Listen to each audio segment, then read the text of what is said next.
Pushkin.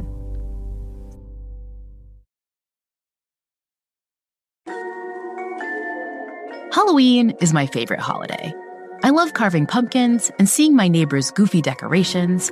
I love seeing people in costumes and casually running into superheroes and fairies out on the street. I love cider donuts and Halloween candy and pumpkin spice anything, and I love that feeling of cozy nostalgia. But oddly enough, there is one big thing I don't get about spooky season. The spooky part. You see, I'm a complete scaredy cat. I can't handle haunted houses or horror films. And as a professor who studies the science of happiness, I struggle to wrap my mind around why people might enjoy this stuff. But as a Halloween fan, I also spend a lot of time wondering, am I missing out? Could I learn to enjoy the spooky stuff? Could leaning into fear make me happier? So this Halloween, I decided to ask the expert. I'm Coltan Scrivner. I'm a psychologist at Arizona State University, and I study the psychology of why we're drawn to things that sometimes scare us or disgust us. Coltan is the author of a new book, Morbidly Curious. A scientist explains why we can't look away. Coltan is a nerdy, rational academic like me. He doesn't believe in ghosts, but he has fully embraced his spooky side. I love going on ghost hunts. I live in a famously haunted little Victorian town, right? It's like got one of the world's most haunted hotels just down the street from me. But it's a little weird that humans scare themselves for fun, right? I mean, the traditional thinking on fear is that fear evolved to help animals avoid danger. And so when you see something dangerous or think something dangerous is around, it should activate the emotion of fear and all the, physiological side effects of that and the mental, psychological side effects of that. And typically the response is to avoid whatever the thing is. In humans and sometimes in other animals, but especially in humans, we sometimes seek out feelings of fear with the caveat that we're typically safe when we do that. So what is morbid curiosity? Give me a definition. Well, the way that I've defined it is it's an interest in things that are threatening or potentially dangerous. Sometimes we're interested in actual threats. If you see something happening out in the world and it's dangerous, or sometimes we're interested in fictional threats, even things that we're not sure could exist, like ghosts or aliens or monsters. And so your journey into morbid curiosity started relatively early on with a genre that I found a little bit unexpected. Tell me what that was. Yeah, I was thinking back, when I started doing research in this and writing about it, I started thinking about my own experiences, obviously, with things that scared me, but that I found kind of intriguing. It was actually a video game. It was a Resident Evil video game on PlayStation, I think. One that, probably I shouldn't have been playing and don't know where I got it from or why I had it. But I do remember that it was a really scary game, especially at the time, and especially for someone who was 5 or 6.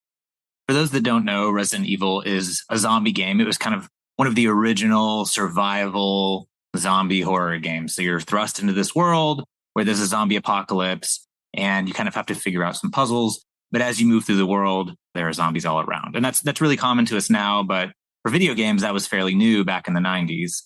And it had a fixed point of view. And so you physically couldn't turn around and look at things like you wanted to look at them. So actually your perception was limited too, which is really frightening and really unnerving, especially when you can hear the zombies kind of groaning. And so they're nearby, but you can't actually turn your character and look.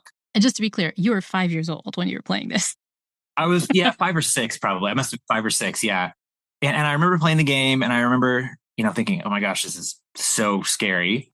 But what I liked about it is that there were ways to kind of get away from the fear for a minute and kind of collect myself. You could pause the game. Now, pausing the game just kind of froze it, right? It doesn't really protect you, but it does let you literally pause for a second and kind of strategize or think about what can I do, right? There were these safe rooms throughout the house where you could go to save your game. But those were also places where you could go and you could kind of strategize and think about what you're going to do and plan and sort of collect yourself and sort of go on and face your fears. And when I started writing about morbid curiosity and I started hearing about horror fans telling me that they used horror to kind of face their fears, I did start thinking about that experience. And I thought, one byproduct of that might have been that I was kind of learning to overcome scary situations and kind of learning how to control feelings of anxiety and fear in a very safe setting, which I think is what in the modern world, morbid curiosity is really good for. One of your arguments is that this interest in violence, all things morbid and creepy, it might be a really fundamental part of our human nature, something that stems from really basic biases.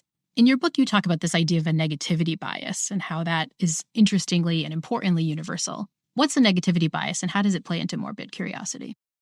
When I started studying morbid curiosity, negativity bias literature is kind of the first thing I really sunk my teeth into, because that was what psychologists were talking about. They were talking about negativity bias, and there was a lot of research on it. And so I had a lot of stuff that I could read through to kind of get a sense of what had been done, what people had been thinking about.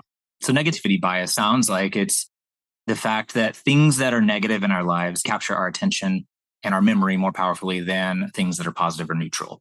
My issue with the framing of negativity bias is that it's a little unclear to me what it means for something to be negative. I give the example in my book. If I book a room at a haunted hotel, I expect to be like bothered by a ghost in my room, right? I expect that to happen. I want that to happen. So it's not really a negative event from my point of view, but it might be from someone who booked that hotel not knowing it was haunted. And there's been some work suggesting that humans are driven by negative events, their attention is, but it's really threatening events that are what capture our attention even more powerfully, right? And so I think what's at the core of negativity bias is a potential danger, a potential threat in many cases. So I think threat bias is kind of at the center of morbid curiosity, which is maybe part of a broader negativity bias that humans have.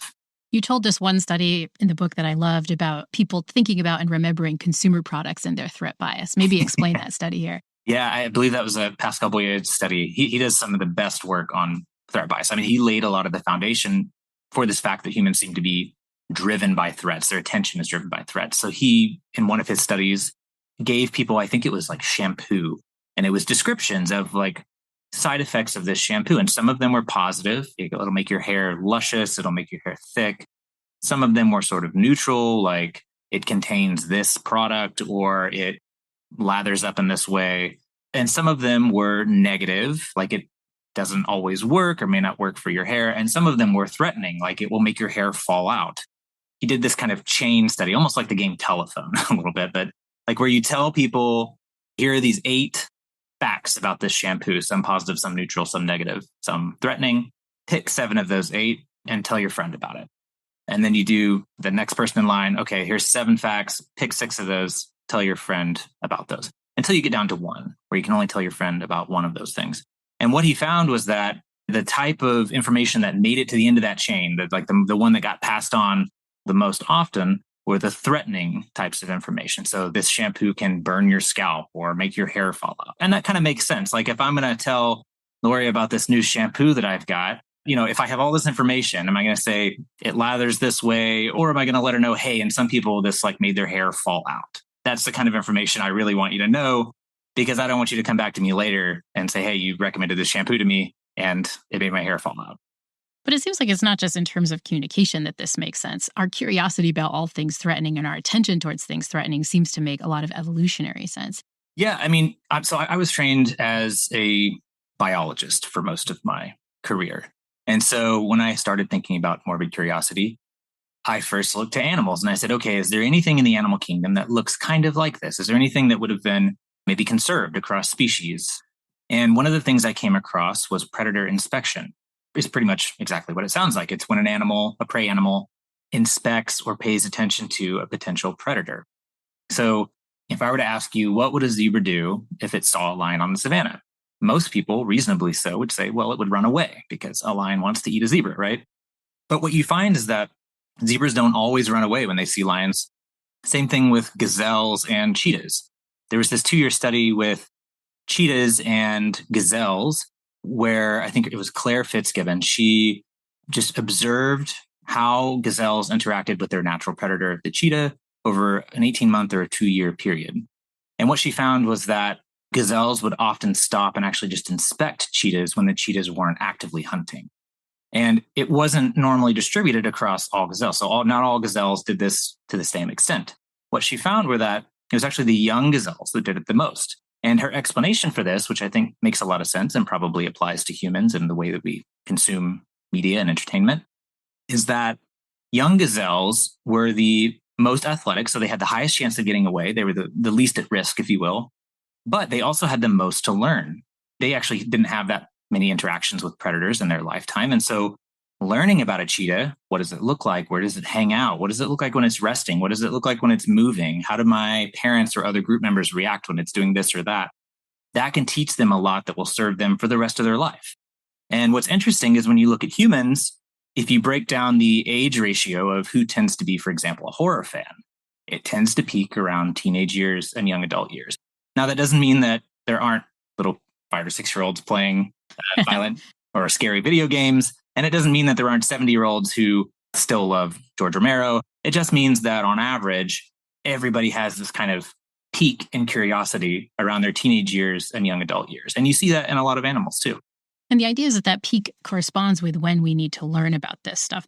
It allows us to learn some really valuable information that we could use later. But the difference between a zebra and a human is that humans have all these other mechanisms to learn without kind of directly watching on the savannah. Explain how we can witness and learn about danger in even less costly ways than other animals. Yeah, if zebras could make movies or TV shows, they would absolutely make movies and TV shows about lions, right? That's what most of their TV shows and books and movies would be about. Yeah, if you're an animal that doesn't have language and transmissible culture, your only way to learn about threats is really to learn about them firsthand. And that's a really good way to learn about them in the sense that you learn the truth, but it's a bad way to learn about them in the sense that it's very dangerous. And so you're going to take fewer opportunities to learn about danger than someone who can learn about it safely, because you're going to have to wait for the right moment to learn about it. And it's really important to capture that right moment. It's important for that young gazelle to pay attention to the cheetah when it's the right moment, in the right circumstances, at the right time. But that's not going to be most of the time. Now with humans, let's say we want to learn about a wolf. We don't have to go out into the forest and find a wolf and watch it and see what it does, right? That would be one way to learn about a wolf, but that's a pretty dangerous way to learn about a wolf. A better way to learn about a wolf is to ask someone who has had an interaction with a wolf already. Or if there's some communal knowledge about wolves, create stories that are, like in the film industry, what they call psychologically real. The characters are behaving as if they were real. They have believable actions. So you have this story about a wolf and what it might do if you ran into it in the forest in this situation or this other situation. Maybe it's this wolf with exaggerated features, a werewolf. And those exaggerated features kind of clue you in to what are the really dangerous parts of the wolf. Big teeth, big claws, they're fast, they can track you. And so we can learn about any number of potentially dangerous predators that maybe we've never even seen through stories. And then we can take those stories and now we can write them down. We can create audio-visual hallucinations of them so that they're very rich and detailed. It's just very, very cheap for us to learn about predators. And this is true with true crime as well. When our mind sees this opportunity to learn about a potentially dangerous person or predator or event, and there's no cost to us, that seems like a great deal, right? Of course, we're going to be drawn to that. Of course, our curiosity will be piqued. You've argued that our curiosity for kind of things that are scary and morbid falls into 4 different categories. Let's kind of walk through each of those categories. There seem to be about 4 broad categories of morbid curiosity. So those are the minds of dangerous people. So this is an interest in sort of the thinking behind someone who is violent or dangerous. Why are they doing the things they're doing? What are their justifications? How did they get this way? And that's really good if you know about that for predicting who might be violent, or if you're interacting with someone who is violent. A second one, which sounds closely related, but is actually a bit different, is an interest in violence itself. So this is an interest in the act of violence. This would be, what the Romans were experiencing when they go to the Colosseum, or what you experience if you go to an MMA match or a boxing match. It's not an interest in seeing people be hurt, which I think is a common misconception. It's really just an interest in the action, in the event, because violent events are really consequential events. At least historically, they've been very consequential events, and they're important to pay attention to. And you can learn a lot about the two people who are interacting, why they're fighting, who's more powerful, who you should maybe be in a coalition with or not be in a coalition with. So you have minds of dangerous people, violence. You have an interest in sort of bodily injuries or body violations. These are kind of the outcomes of interacting with something dangerous, whether it's intentional or accidental. So if I am in a violent fight, or I, come across a dangerous animal in the woods, or have a terrible fall or accident, as an outsider, I can view someone who that happened to and see what are the consequences of this thing, or how dangerous is this event really? And you can kind of get a good gauge of that by how bad the injury is or what the injury looks like. It can also tell you something about, as humans, we like to help others and we like to heal others. And, if we were only disgusted and pushed away from injuries, we wouldn't be very good healers. So you have those three. And then the final one is one that I wrestled with a little bit, but the supernatural or paranormal. And I think what this is about is an interest in things that we don't quite understand. We think are out there, or we're getting some clues that something is out there, but we don't have enough information. So this could be, and it doesn't matter whether you believe in them or not. This could be aliens. It could be ghosts. It could be demons. It can be anything that there are hints in our culture that there's something out there that is intentionally obscuring itself or hiding itself. You don't often think of demons, ghosts, or aliens as being friendly. Casper's like an exception to that, right? Like most of the time when we talk about ghosts, we talk about malevolent ghosts. Or if we talk about aliens, we're not usually thinking the aliens are going to be our friends because they are intentionally hiding themselves. And in humans, if somebody is being intentionally obscure or hiding themselves, they usually have poor intentions. So we're kind of putting those human psychological characteristics onto these other entities. So that's what the supernatural category is sort of about. So I find these 4 categories really fascinating because I feel like if you just look at the entertainment that's making the most money in the modern day, it's like picking off each of these different categories, right? Like take the minds of dangerous people, the first category you mentioned, right? As a podcaster, it's just obvious that true crime podcasts are just like taking off. Like the data show, they're like, I think it's the 3rd biggest category of podcasts after comedy and news. Obviously, news is something we need to know about, but the 3rd biggest category of things we want to know about are like the strange minds of crazy psychopaths. Yeah. Also, what's in the news typically? Things that are violent and dangerous, right? There was a study published, I think now it's probably been 15 or 20 years, but it looked at categories of news topics throughout time. I think it was over like a 300 or 400 year period in, I think it was 9 or 10 different societies. And the top 2 most common categories across time, across cultures were death and accidental injury. Even in news, our morbid curiosity is coming back. It's so fascinating. I mean, I also think about the things in entertainment that stick with me, and they tend to be the things that are like the most gory or portray some sort of really incredible mind. Use this example in the book, which totally lives rent-free in my brain, of watching Raiders of the Lost Ark as a little kid. And if you've seen Raiders of the Lost Ark, you might remember that there's this part at the end where the Ark comes out and everybody's face starts melting. And like that literally like sometimes still pops into my dreams, even though I haven't seen Raiders of the Lost Ark in forever. So like this kind of messing with bodies and what bodies are capable of just seems to be. Well, and that kind of mixes. I mean, Raiders of the Lost Ark does a great job of mixing all of these categories. It's got the supernatural with like the ark and kind of this mysterious thing that melts your face like a ice cream cone. And then it has some of the minds of dangerous people with the Nazis and with the bad guys. But then it also has bodily injury or bodily violation with the effects of the supernatural. And so it really does a good job of, I think, capturing all these different areas of morbid curiosity, which probably helps make it a widely enjoyed movie, right? Because maybe you don't enjoy one aspect of that, but maybe you're really into supernatural, or maybe you don't like the minds of dangerous people, but you're really into the bodily injuries. I mean, you kind of get these different features coming at you that trigger people in different kinds of, or trigger their curiosity in different kinds of ways. I can't handle much violence or gore, and anything involving ghosts or zombies, I'd be sleeping with the lights on. But I do love a good true crime documentary, so maybe I've got a little morbid curiosity in me after all.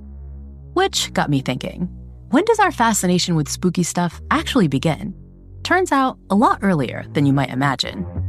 After the break, we'll hear more about our obsession with spirits, spooks, and psychopaths. And we'll find out why kids often like to mix a little fear into their fun. The Happiness Lab will be back in a moment.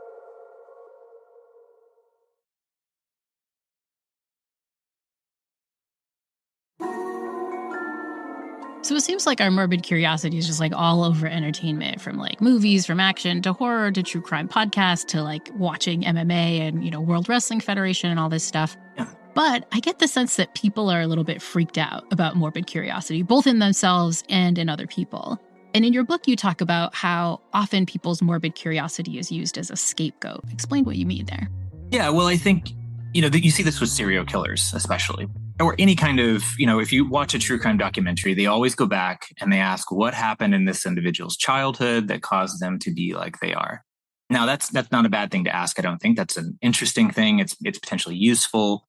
But the problem is sometimes you find the one thing that you're a little biased to think caused it. And then as soon as that pops up, you say, aha, that's why they've done it. So, one example that I give is with Jeffrey Dahmer. So Dahmer, serial killer, cannibal, horrible, atrocious crimes, really had this obsession with one particular horror movie. I don't even know if he was a horror movie fan, but he had this obsession with The Exorcist 3, which is kind of an obscure film a little bit. But it is about a serial killer, and he did kind of supposedly emulate or try to emulate this villain in the film. And when people found that out, they went, aha, of course he's a cannibalistic serial killer. He watched The Exorcist 3 over and over again. Another famous example is with the Columbine shooters. They played, I don't remember the exact games. I think it was like some, action game that had some violence in it. And so when people found that out, because of course with these kids, they said, oh my God, what could have caused these kids to do this? And the first thing that came up was, it was violent video games. That must have caused it. But really, there's a lot of things wrong with that. One is that studies that have looked at school shooters have found that they actually are less interested in violent video games than non-school shooters, right? And that's, of course, a very small sample size against a very, very large sample size. So there's maybe some problems with that. But it doesn't seem clear that all school shooters are obsessed with violent video games or something. And with Dahmer, I think, the thing that's funny to me is that the same morbid curiosity that people are blaming for his crimes is also why those people are interested in his crimes in the first place and what caused them, right? That's why they're listening to podcasts about him and watching Netflix series about him and so on. Yes, exactly. It's a different subcategory but it's still this interest in things that are violent or dangerous, right? So are some serial killers interested in violence? Yeah, I would say probably, right? They are violent individuals. They're probably going to be interested in violence. But it's short-sighted to think that because they're interested in violence, that caused their violence. So the idea is when the costs of learning about a threat are low, it's super advantageous to pay attention to it and become curious about it, which is where horror movies and podcasts and video games and all this stuff comes from. We've been talking about how younger individuals, like the young gazelles and things like that, are learning about the lions. But there's also something that animals do a lot that lets them learn, which is specifically about play. And so kind of explain what play is and why it's so powerful for animals evolutionarily, right? Play has been kind of a tricky topic for people who study animals because it doesn't have a good definition because we're not really sure what play is or what it's for. But the best definition that I've come across for play is that play helps animals safely or more safely practice either events or rehearse events or interactions that they might experience later in life. And that makes a lot of sense, right? So for example, with dogs engage in rough and tumble play. This involves usually them rolling around, kind of chasing each other. This is like what wolves do as adults. Wolves are chase predators, if you will. So they don't really stalk their prey. They kind of, once they see them, they chase them. And this is what, if you have a dog at home, this is what they do. They like to play fetch. They go and they chase things, right? Cats also engage in play, but they engage in a very different kind of play. So when cats play with each other, they do tend to kind of stalk each other. They do tend to kind of hide and jump out at each other. And this is exactly what cats do to their prey, right? They're stalker predators. So there are these kind of species-specific types of play that you see. And humans, we do a lot of group play. You see kids on the playground and you can give them activities to do, but if you just let them do their own games or come up with their own way to entertain themselves, oftentimes it will involve some sort of group play or social dynamics because that's what humans do. We engage with each other. And so kind of playing with that or practicing that is something that you see among little kids. And you've argued that one of the kinds of play we do is more specifically scary play. Give me some examples of this in humans. Humans are a little unique in that they tend to play a bit longer in life. But of course, kids are still sort of the perfect players, right? They would spend almost all of their time playing if they could. One thing I found really interesting, because I don't study kids, I'm not a developmental psychologist, but I had an experience with kids that just made me realize, wow, kids are very morbidly curious. So when I was in my master's degree, I used to do these science summer camps for kids. And I was, a young 20-something, didn't have kids, didn't really know how to teach young kids. Turns out they have very short attention spans and need a lot of time to play, right? This was me growing up in Oklahoma. This was a summer camp. Oklahoma summers are very, very hot. You can't always go outside and play because it's too hot, right? And so I had to learn how to play games with kids in this very confined area. And so the game, as a 20 something that I could come up with, that I could think of for large groups of people, was the game Mafia or Werewolf. So if you haven't heard of this before, they're kind of variations on the same game, but really the idea is that you have this group of individuals who live together in a town, and there's some kind of predator or dangerous person. In the case of Mafia, it's 2 Mafia members. In the case of Werewolf, it's 2 werewolves. And the story goes, each night the town goes to sleep, so the kids cover their eyes, and 2 individuals who are pre-selected as Mafia members come out and they choose someone to kill, right? And then the town wakes up and they're told so-and-so was killed last night by the Mafia. You have to get justice, which humans love justice as well. You have to figure out who the killer was. So there's a lot of things in this game. Again, humans play social games where there's social deception, there's justice, there's all these things that we do as adults that you practice as kids. So I was playing this game with the kids, and in the game, there's a narrator, and I was playing the part of the narrator. And because the kids were pretty young, I was trying to be as PG as I could with a game about killing people and then hanging them for their crimes. So I would just say, the Mafia came out and they so-and-so died, and now you need to find justice. After a couple of rounds, some of the kids asked if they could be the narrator. So I said, sure, you can be the narrator. So I let them narrate. Well, it turns out the kids, when the town would go to sleep at night and the Mafia would come out, the Mafia were incredibly violent. I mean, there were these horrible stories about how so-and-so was murdered and their guts were pulled out and they were thrown in the lake and their heads were chopped off. All these terrible things that were happening. And the kids loved getting justice for that. They loved finding someone that they could hang for these terrible crimes. And so the story just became this horrible scene from like the worst horror movie that you could imagine.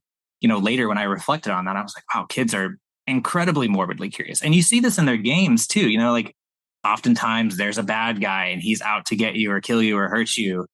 Even if you look at games that look pretty innocent, games like hide and seek or tag. Tag is a game about a predator out trying to get other people and get them. Hide and seek is about a bunch of people hiding from a predator who's out to get them, right? They're playing these games that involve danger in a safe way and in a way that they kind of learn how to hide, how to run, how to interact with people, how to engage in social deception or how to spot social deception. There's a lot of elements of threat or danger in the games that kids even come up with themselves. And this is also true not just in their games, but in so much kind of kid-related culture. I remember learning things like, that song, Ring Around the Rosie, what's it about? Like, it's about the plague, right? It's about the plague. You look at Grimm's fairy tales where there's, predators and dangerous things happening all the time. It seems like we forget that kids are just super morbidly curious, which raises this question, like, if they're really engaging in all this stuff, does it actually help them learn? Or does it help us as adults learn? And I wanted to turn to one of the natural experiments that you had a chance to look at when a real dangerous thing did happen to us. And that was during the COVID-19 pandemic. Yeah. So in early 2020, I had this great study set up. This was my first big study for my PhD. I curated this cabinet of morbid curiosities, and I had an eye tracking kit that people were going to use when they inspected it. It was a very cool study that I've been planning for a long time. I started participant recruitment in March or February of 2020. And then a week later, the school shut down for the COVID-19 pandemic. And so like everyone else, I kind of had to pivot my research and figure something else out because now I couldn't do this project that I had been planning. So I thought, okay, well, the world is in a very weird place right now. We're afraid because there's this new virus we don't know a lot about that's seemingly very dangerous. There's this lockdown that nobody's ever experienced, and we're kind of told we can't go out and do the things we're normally able to do. Everything about the world was pretty scary in one way or another for most people at that time. And actually, there was an editor at New Scientist who had asked this question to my collaborator, Matthias Claesen. She asked him, are people who are horror fans, are they actually doing better right now because they've practiced this? So Matthias is a professor at Aarhus University in Denmark. He's a horror literature scholar, and he and I have worked together for many years on different projects relating to horror. And I messaged Matthias and I said, this is a great idea for a study. Let's do this. And so we teamed up with some other colleagues of ours, and we came up with what was honestly a very simple study. We recruited people and we had them answer surveys about how morbidly curious they were. We had them answer surveys about their personalities. We had them tell us some demographic information. And then we created this psychological resilience scale that measured positive resilience, which is sort of how optimistic you are about your future and about how well you think you can handle the stresses of the future, given what's happening now. And we asked people what kind of movies they tended to enjoy. Do you like horror movies or romance movies? Are you watching more of these now? Are you watching fewer of them? Have you seen any pandemic movies, in your lifetime? What we thought we would find was that people who were horror fans and morbidly curious might be a bit higher in psychological resilience. And that is what we found, with some weird caveats. So people who were horror movie fans reported much lower physiological distress during the pandemic. So they were feeling lower levels of anxiety, depression, sleeplessness. People who were morbidly curious reported higher levels of positive resilience, meaning they were more optimistic about their ability to handle this particular stress going forward. They were optimistic that they could get through it. And then one interesting finding was that people who had seen just one pandemic movie, that's all you had to see was one, reported they were much more prepared for the pandemic and more resilient during it. So our morbid curiosity about scary situations might actually give us a little protection when similar events happen in real life. But what about the everyday scares? That life stress and work anxiety that so many of us face. Could braving a film like Psycho or The Shining help us handle those too? When we get back from the break, Coltan will share how flirting with fear might help us get better at handling our tough emotions. The Happiness Lab will be right back.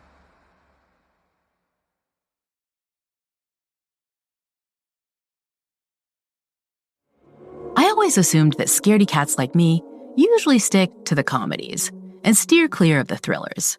But it turns out it's not that simple.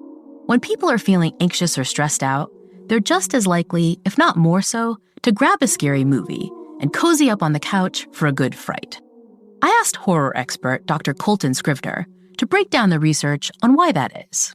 You would think that people who are anxious or sort of scaredy cats are the kind of people who would avoid horror. And that, again, on its face, makes a lot of sense. If you're really afraid, why seek out something that's just going to make you more afraid?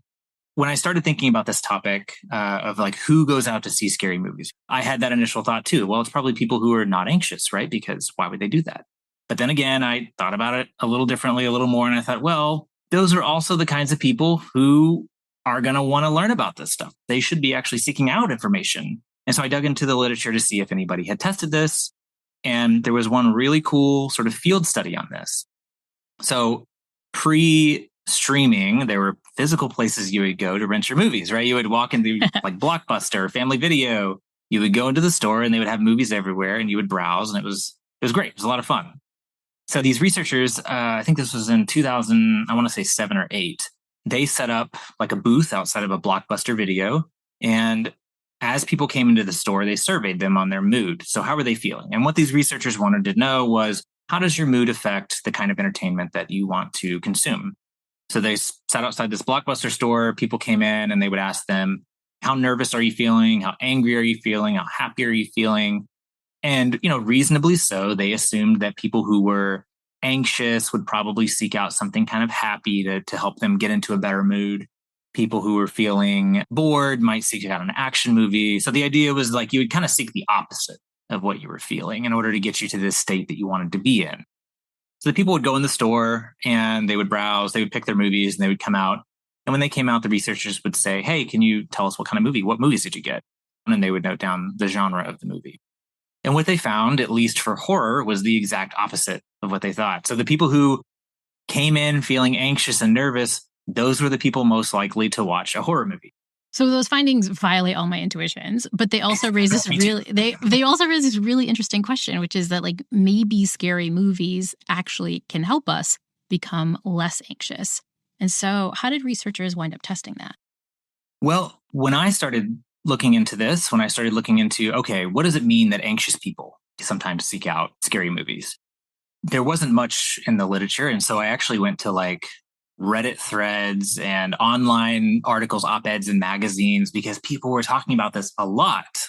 Real people in the world were talking about this, but academics were not. And a lot of people would talk about how they accidentally discovered that when they were feeling anxious, these are people who have oftentimes like clinical anxiety, or maybe they're just having a really anxious time in their life. They would feel this like strange urge to turn on something scary, even if they were not horror fans, even if they had never been horror fans. And they discovered that it kind of helped them calm down or get through that. And I thought that was super intriguing. And it kind of matched up with this Blockbuster study. So I thought, okay, there's got to be a way to do an academic study on this. And so we created this survey that, again, had a bunch of different statements about why people like horror movies. And we collected these from all over the internet and magazines and, just people talking about why they liked horror movies. And what we found were that horror fans seem to be lumped into kind of three types, right? And these aren't mutually exclusive with each other, but there's sort of three broad types.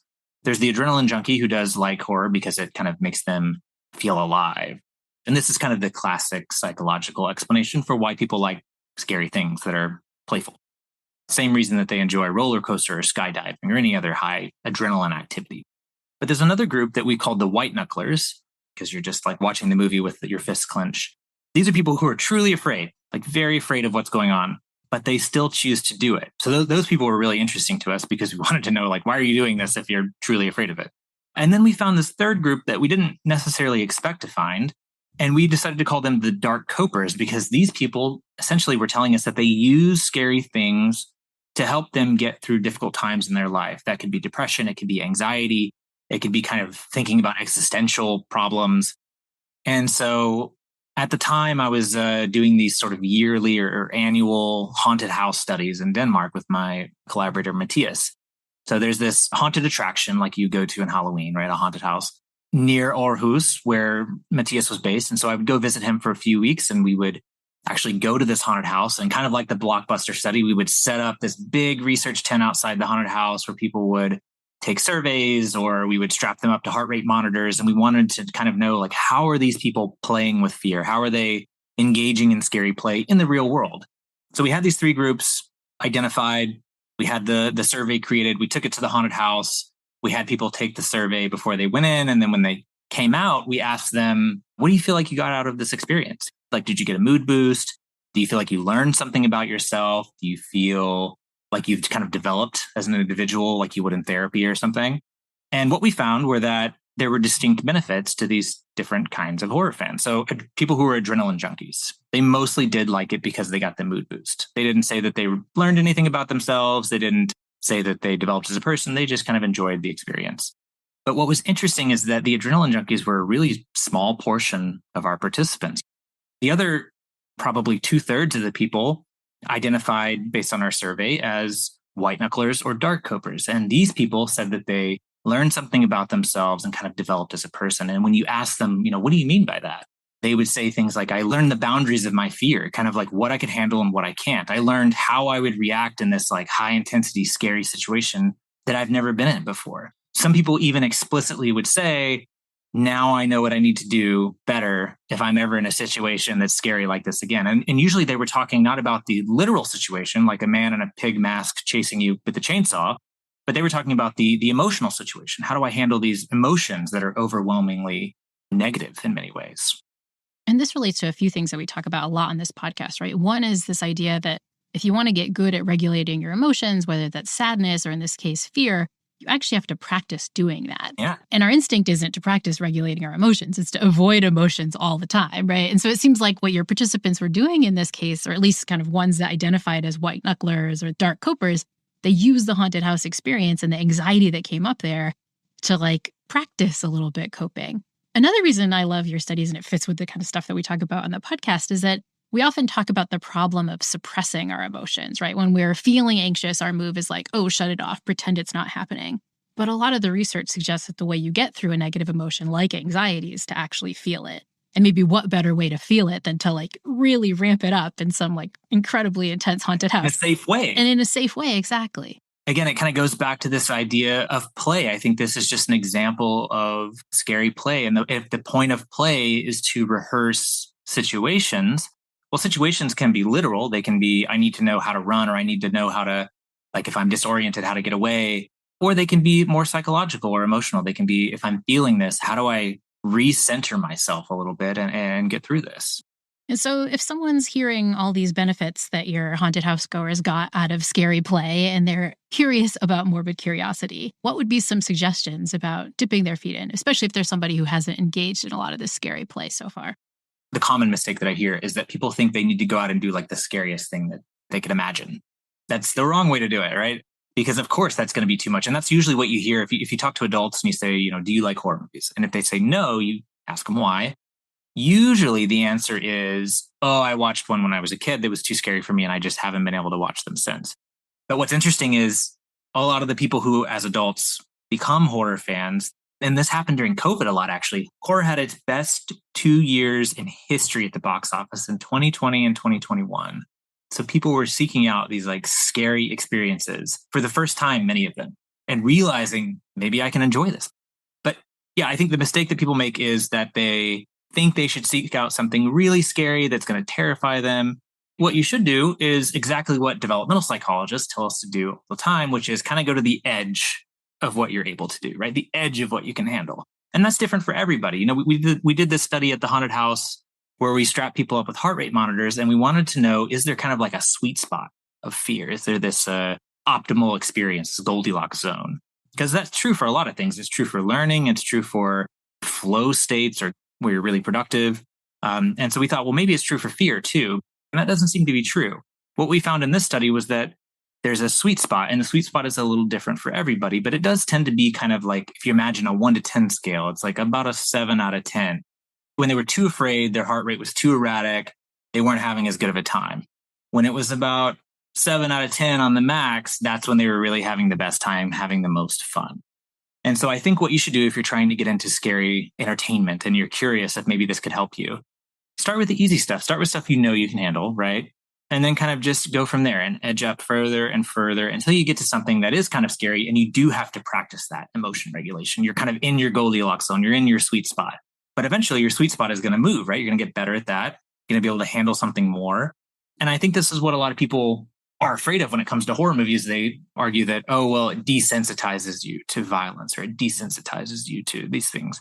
And I think it does desensitize you, but not to violence per se, not to real violence. It desensitizes you a little bit to your anxiety and to your fear, and it allows you to actually handle higher doses. This makes me very comforted that we're starting out with baby steps into morbid curiosity as somebody who's really afraid of this stuff. I need to write a My Baby's First Morbidly Curious Experience book.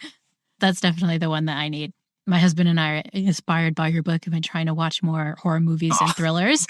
And sometimes I'm like, time out. This is too much. We're going to hit pause on this. We're going to watch it again tomorrow. That's what you should be doing. Yeah. It's like, if it's too much, like pause for a second. You know, it's okay to like cover your eyes in portions. Those are emotion regulation skills. Those are tactics, right? Like when people cover their eyes in a scary scene, they're regulating their anxiety and their fear. Right. And over time, they might get a little better at that. They do have to kind of like push yourself to peak, right? You kind of have to like look through your fingers a little bit. I'm a big fan of the turtleneck in horror movies. Yes. And gory movies. I recently watched The Substance with Demi Moore. Great film, but a lot. But the turtleneck, you can just kind of cover up your eyes, peek with one eye, pull it back up and down.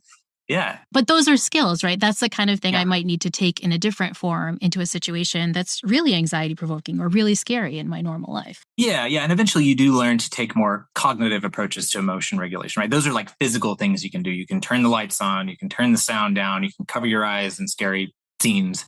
But you also are inherently practicing cognitive emotion regulation skills, cognitive reframing, you know, telling yourself that how extreme I feel right now doesn't match like what's really happening.